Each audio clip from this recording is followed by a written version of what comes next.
ఈరోజు ప్రొద్దున వచ్చినటువంటి రిజల్ట్ మీ అందరికీ తెలిసిందే. ఒక రెండు ప్రధానమైనటువంటి జాతీయ పార్టీలను, వాటికి సంబంధించినటువంటి లీడర్లను వారి వెన్నులో వణుకు పుట్టించిన మనం అందరం కలిసి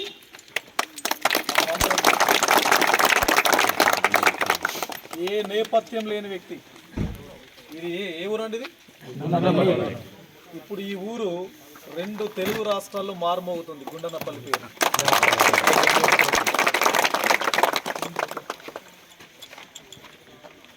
ఈ ఫైట్, ఈ జర్నీ ఎట్టి పరిస్థితులు ఆగదు. ఎందుకు ఆగదు అంటే మనకు చేద్దామనేటువంటి తపన ఉంది. సొసైటీకి కంపల్సరీగా ఎంతో కొంత కంట్రిబ్యూట్ చేద్దామనేటువంటి తపన మనకున్నది. ఏ అంశం పైన మాట్లాడేటువంటి సత్తా ఉన్నది, సత్తువ ఉన్నది. మరి ఎందుకు మనం ఆగాల? సో ఇది ఒక మనకు పెద్ద బ్రేక్ త్రూ. వాస్తవానికి ఒక చుక్క మద్యం పంపిణీ లేకుండా, ఒక రూపాయి డబ్బుల పంపిణీ లేకుండా 10, 20 సంఖ్యలో, 30 సంఖ్యలో మనం మీటింగులు పెట్టి, మీటింగ్లకు వచ్చే వాళ్లకు ఒక రూపాయి ఇవ్వకుండా 100,000 మందిని మీటింగుకు రప్పించి వాళ్ళ మనస్సును మనం రీచ్ అయ్యి, వాళ్ళ గుండెను హత్తుకొని, మన అభిప్రాయాలు, మన ఆలోచనలను వాళ్ళతో ఇప్పటి వరకు పంచుకునేటువంటి ప్రయత్నం చేస్తాం. అందులో సక్సెస్ అయినాం మనం.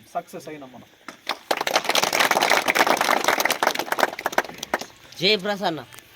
బట్ మనం భౌతికంగా మాత్రమే విజయం సాధించలేకపోయినా, బట్ మానసికంగా, నైతికంగా ఈ 4 ఉమ్మడి జిల్లాలకు సంబంధించిన పట్టభద్రులే కాదు, యావత్ తెలంగాణ రాష్ట్రం మన గెలుపును కోరుకుంది. వాస్తవం, యావత్ తెలంగాణ రాష్ట్రం.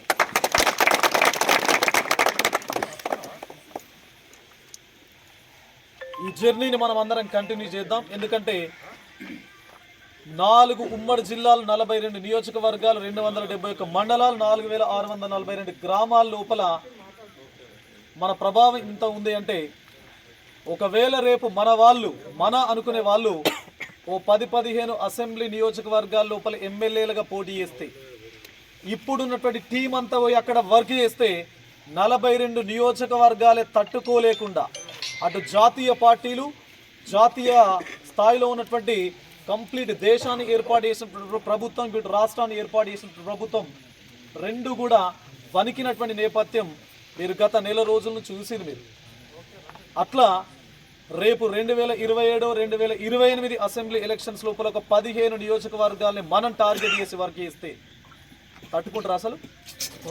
ఇప్పుడు వర్క్ చేసినటువంటి టీం జెన్యూన్గా ఆ 15 నియోజకవర్గాల లోపల డిప్లాయ్ అయ్యి ఇప్పుడు ఏ విధంగానైతే వర్క్ చేశారో అప్పుడు ఆ విధంగా వర్క్ చేస్తే అసలు తట్టుకుంటారా? తప్పనిసరిగా చూపిద్దాం. Will fight and will write. ఎట్టి పరిస్థితి లోపల ఆగేది లేదు, ఈ జర్నీని ఆపేది లేదు. సార్ ప్రసన్న సార్, ఒక్క 1 మినిట్ నేను ఒక్కొక్కటి చెప్తా. గత 1 ఇయర్ నుంచి basic and ground work start చేసిన టీం అంతా కూడా గత ఆగస్టు నుంచి ఇప్పటి వరకు, అంటే ఆల్మోస్ట్ 7 months, 7 నెలల నుంచి 42 నియోజకవర్గాల లోపల ఉన్నటువంటి నా మిత్రులు, శ్రేయోభిలాషులు, నా స్టూడెంట్స్ ఎక్కడ కూడా కాంప్రమైజ్ కాకుండా అన్ని పనులను పక్కన పెట్టుకున్నారు. పర్సనల్ వర్క్స్ను కూడా పక్కన పెట్టారు. పాపం ఒక రూపాయి వాళ్ళకి ఇచ్చినటువంటి నేపథ్యం నాకు లేదు. కేవలం భోజనాల ఖర్చులు, ఒక దగ్గర నుంచి మరొక దగ్గరికి వెళ్తే వెహికల్ ఎక్స్పెండిచర్, వాళ్ళకు ఉండడానికి లాడ్జ్ల ఖర్చులు తప్ప పర్సనల్గా ఒక రూపాయి నన్ను ఇప్పటి వరకు ఎవరు అడగలేదు. నేను ఇప్పటి వరకు ఎవరికి పర్సనల్గా ఎవరికి ఇవ్వలేదు. అంటే మన ఉద్దేశం ఒకటే, ఒక రూపాయి ఓటర్కి ఇవ్వద్దు, ఒక మద్యం చుక్క ఓటర్కు సప్లై చేయొద్దు, ఆ విధంగా గెలవాలి అని చెప్పేసేటువంటి తపనతో నా 19 సంవత్సరాల ఉద్యోగ జీవితానికి రాజీనామా చేస్తున్నట్టు. సో ఈ జర్నీ తప్పనిసరిగా మనం కంటిన్యూ చేద్దాం భవిష్యత్తు లోపల. ఇప్పటి వరకు నాతో పాటు నాకు వెన్ను దన్నుగా నిలబడినటువంటి నా మిత్రులు, నా శ్రేయోభిలాషులు, అదేవిధంగా స్టూడెంట్స్ అందరికీ మా ఊరు ఈ గడ్డ నుంచి ప్రతి ఒక్క వ్యక్తికి నేను పాదాభివందనం చేస్తా ఉన్నా. వారి రుణం ఎట్టి పరిస్థితుల్లో మర్చిపోను. ఎట్టి పరిస్థితుల్లో నా చివరి శ్వాస వరకు నాకు పనిచేసినటువంటి నా గెలుపులో భాగమైనటువంటి ఏ ఒక్క వ్యక్తి యొక్క రుణాన్ని నేను ఎట్టి పరిస్థితుల్లో మర్చిపోను. దాన్ని తీర్చుకున్నటువంటి టైం తప్పనిసరిగా వస్తుంది, తప్పనిసరిగా తీర్చుకుంటా. అండ్ ఈ జర్నీలో అనూహ్యమైనటువంటి రీతి లోపల బహుజన్ కాన్సెప్ట్కు నేను కట్టుబడి ఉన్నటువంటి నేపథ్యంలో ఇక్కడ ఒక రైట్ క్యాండిడేట్ ఉన్నాడు, ఒక రైట్ పర్సన్ ఉన్నాడు, సమాజం పట్ల ఒక అంకిత భావం ఉంది, సమాజం పట్ల ఒక స్పృహ ఉన్నది, భవిష్యత్తు లోపల సమాజానికి ఏదైనా కొంత సేవ చేయాలి అనేటువంటి తపన ఉన్నది అని గుర్తించినటువంటి మా పార్టీ రాష్ట్ర అధ్యక్షుడు మందా ప్రభాకర్ గారు, జాతీయ అధ్యక్షురాలు మాజీ ముఖ్యమంత్రి బెంజీ కుమారి మాయావతి గారు పిలిపించుకొని మరి దేశ చరిత్రలో దేశ చరిత్ర లోపల గ్రాడ్యుయేట్ ఎమ్మెల్సీకి సంబంధించినటువంటి బీఫామ్ దేశ చరిత్రలో మొదటగా ఇచ్చినటువంటి వ్యక్తిని నేనే. కాబట్టి వాస్తవానికి మన గెలుపును కేవలం తెలంగాణ ప్రాంతమే కాదు, దేశం వేటి చేసింది, దేశం అంతా కూడా ఎప్పటికప్పుడు వీళ్ళందరితో కూడా ఫాలోఅప్ చేస్తూ ఉన్నది.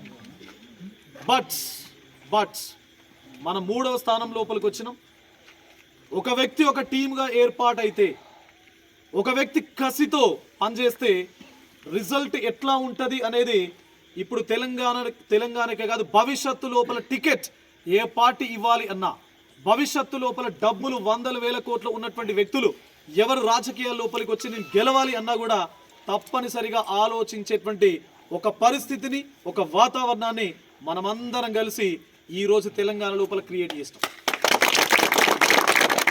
మరి ఇందు లోపల బీఎస్పీ శ్రేణులు, బ్యామ్సెట్ శ్రేణులు, అదేవిధంగా నా మిత్రులందరూ, శ్రేయోభిలాషులు, అదేవిధంగా నా స్టూడెంట్స్, నేను నిన్న 3 రోజుల నుంచి కౌంటింగ్ సెంటర్లో ఉన్నాను. కౌంటింగ్ సెంటర్లో ఈ రోజు వరకు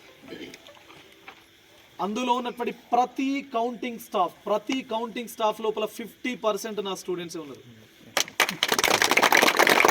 వాళ్ళందరూ కూడా హృదయపూర్వకంగా కోరుకున్నారు సార్ గెలవాలి, ప్రసన్న హరికృష్ణ సార్ గెలవాలి అని చెప్పేసి. జనరల్గా ఎక్కడైనా కూడా మీరు గత ఎమ్మెల్సీ ఎన్నికల లోపల ఎక్కడైనా కూడా పెద్ద గొడవలు జరుగుతూ ఉంటాయి, పెద్ద గొడవలు.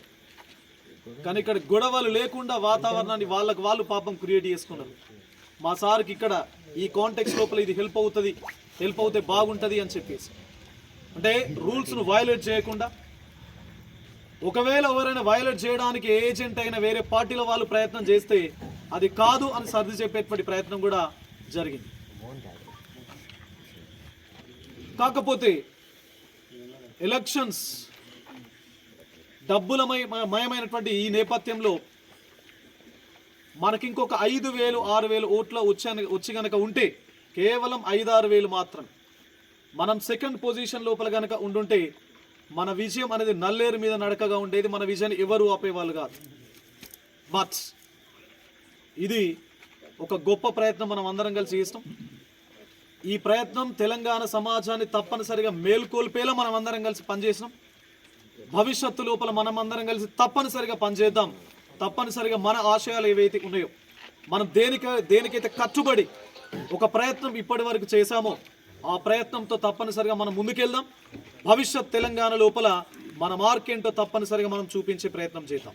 సో ఈ జర్నీ లోపల భవిష్యత్తు లోపల కూడా మీ అందరూ నాతో పాటు కలిసి నడవాలి అని చెప్పేసి మా ప్రయత్నం ఏదైతే ఉందో ఆ ప్రయత్నం ఎక్కడ కూడా డీవియేషన్, డిస్ట్రాక్షన్కు లోను కాకుండా, ఒకవేళ ఆ విధంగా జరిగేటువంటి క్షణం ఎప్పుడైనా వస్తే మీరందరూ కూడా మాతో కలిసి మమ్మల్ని దిశానిర్దేశం చేయాలి అని చెప్పేసి మనస్ఫూర్తిగా కోరుకుంటూ అందరికి కూడా మరొకసారి శిరస్సు వంచి మీ అందరికి కూడా ప్రత్యేకమైనటువంటి కృతజ్ఞతలు, ధన్యవాదాలు తెలుపుతా ఉన్నాం. Thank you.